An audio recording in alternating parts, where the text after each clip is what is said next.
What is up, guys? Anthony here. And a week later, I am already uploading another video about the new iPhone 11 Pro cases.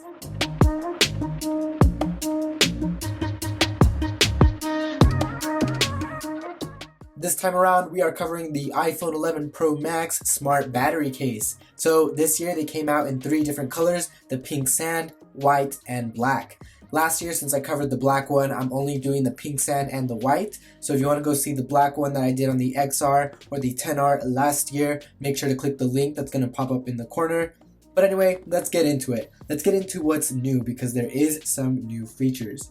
You've probably already heard that there is now a dedicated camera button. This makes sense because Apple has been pushing the camera on the 11 and the 11 Pro like crazy this year. It's one of their top features, so of course they wanted to make it easier for their consumers to activate those camera features. So I just wanted to point out that the camera button is a little bit indented, which is great because you won't confuse it. If you ever pick up your phone upside down, you know that that's the camera button because it is a little indented, whereas the other ones are protruding just slightly. It's also worth noting that a single press of the camera button will not trigger the camera, which is good because you don't want those accidental triggers anyway. You have to press and hold for the camera to activate, which is a nice little touch. And honestly, that's pretty much all that's new. Everything else about this case is the same. So let's take a look at the inside of the cases.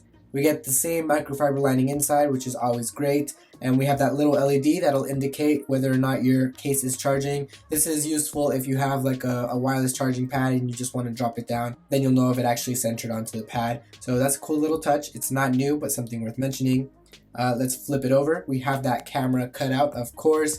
We have the Apple logo. I love how it looks on the white because it just contrasts so much more than on the other colors. They do a gray logo instead of like a light white, so that's really nice. I love gray. Gray's my favorite color.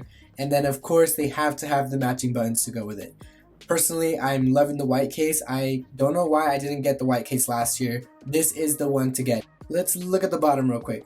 So we have the speaker cutouts and the microphone cutouts. Those are perfectly aligned. And then the thing that annoys me so much about this case is that the charger is not centered anymore. It's all the way like on the bottom. I don't like it because you're so used to just putting it into the center of the phone that if you're fumbling to plug in your charger at night, it can be a little bit of a hassle. Not a big issue, obviously, but it's just something that you notice in the moment. So that's pretty much what you get with the iPhone 11 Pro battery case. Let me know if you guys are picking one up and let me know what color you'll be getting if you do decide to get one. I'm all for the white case this year. Anyway, that's going to be it for this video, guys. Thank you so much for watching. Make sure to stick around for more content and I'll see you in the next video.